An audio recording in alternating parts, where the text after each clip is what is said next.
Bonjour, bonjour, bienvenue à toutes et à tous sur Cocotte TV, on est au Computex et on va commencer notre petit tour de tous les stands. Alors vous voyez, on est bien installé ce matin, il est 9 h du matin, donc première vidéo. Et on va faire le tour de la suite Aerocool avec les nouveaux boîtiers, du RGB et une tonne de chaises gamer. C'est parti, on commence tout de suite avec le Cylon. Donc le Cylon, c'est un petit boîtier ATX plutôt entrée de gamme puisqu'il sera vendu à un très bon tarif, on parle de 39,90 € et on aura une face avant avec du RGB, du plastique, après une construction en acier, un plexiglas sur le côté, un ventilateur de 120 mm à l'arrière, un cache pour l'alimentation, la possibilité de mettre d'autres ventilateurs à l'intérieur et tout ça uniquement pour 39,90 € comme on le disait. Ensuite on va voir un boîtier un petit peu plus haut de gamme mais qui ne sera pas forcément vendu à un prix exorbitant puisqu'on sera sur une base de 79 $ pour le moment, donc ça devrait nous donner probablement du 80 €.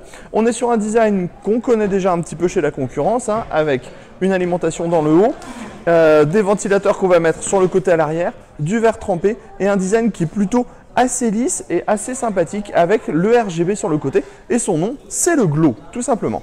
Ensuite on va avoir deux bureaux. Alors en fait les deux modèles sont assez proches. On a le modèle Thunder X3 ici et vous pouvez le voir. En fait, on a tout simplement un boîtier qui est motorisé et donc on va pouvoir lever et descendre le bureau.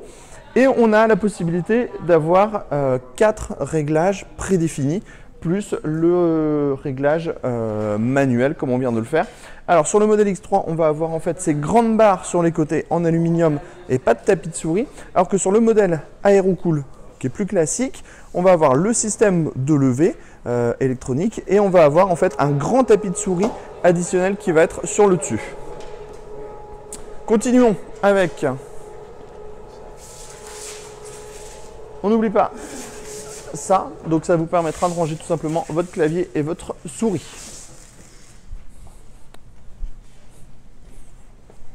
Ensuite, on va parler un petit peu siège gaming. Donc, c'est pas compliqué. On a tout simplement 3 modèles, le BC1, BC3, BC5, BC7. Donc le BC1, c'est l'entrée de gamme, donc c'est plutôt à destination, on va dire, des adolescents, parce que vous allez le voir aussi, le format est un peu plus petit en fait, donc c'est plus destiné aux jeunes personnes, on va dire ça comme ça. Au niveau de la finition, c'est plutôt assez bien. On n'a pas d'accoudoirs qui sont de type 4D ou 3D, on reste sur quelque chose de classique pour avoir des tarifs qui seront accessibles. Après, en fait, plus on va monter en gamme, plus on va avoir d'accessoires. Par exemple, là, on a des accoudoirs qui sont de type 3D. On va avoir les passages pour les harnais. Ici, on a des coussins qui vont être différents, par exemple. On a des accoudoirs qui sont en 4D. On a plus de réglages. Et enfin, on a le modèle haut de gamme qui est le BC7, qui lui est plus large au niveau de l'assise et il est aussi beaucoup plus haut que d'autres sièges, ce qui veut dire que les personnes qui seront de grande taille n'auront pas l'impression d'avoir leur nuque sur le haut du siège. On continue avec un autre bureau qui va donc qui est en fait un demi-format par rapport à l'autre. On retrouve le même système de levée électrique. On retrouve de nouveau aussi le dispositif pour ranger le clavier.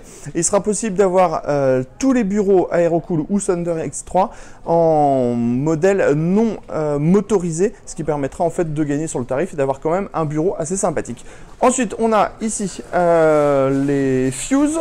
Donc c'est une nouvelle gamme de chaises qui va arriver chez Aerocool et en fait ils utilisent tout simplement du suède, donc pour une sorte d'Alcantara en fait pour proposer un design qui est un peu différent.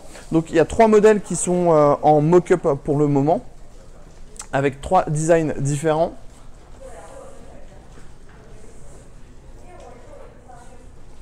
Et hop, on vous montre le dernier. Voilà, donc ça c'est en développement pour le moment. On vous emmène à l'étage pour... Non, d'abord on va s'arrêter du côté des ventilats de CPU.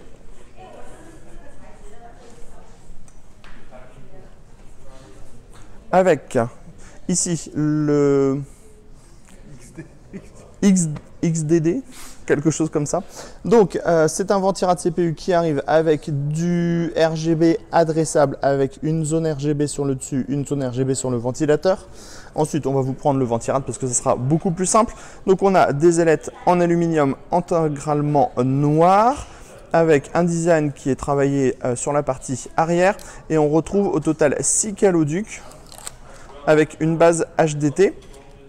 Le tarif sera de 49 $ pour ce modèle avec le RGB et donc avec un ventilateur et les deux zones RGB. On file en haut.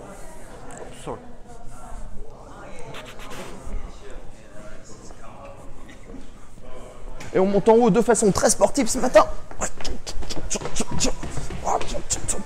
On court. Et on arrive donc sur le coin des alimentations. Et sur le coin des alimentations, en fait, on va surtout s'intéresser à ça. Donc ça, c'est un onduleur, voilà, parce que je cherchais le mot en français.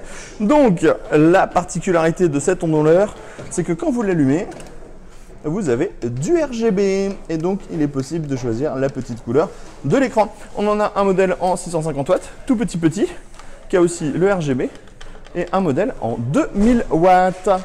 Sur ce, c'est terminé chez Aerocool. On se donne rendez-vous très prochainement pour toutes nos autres vidéos du Computex.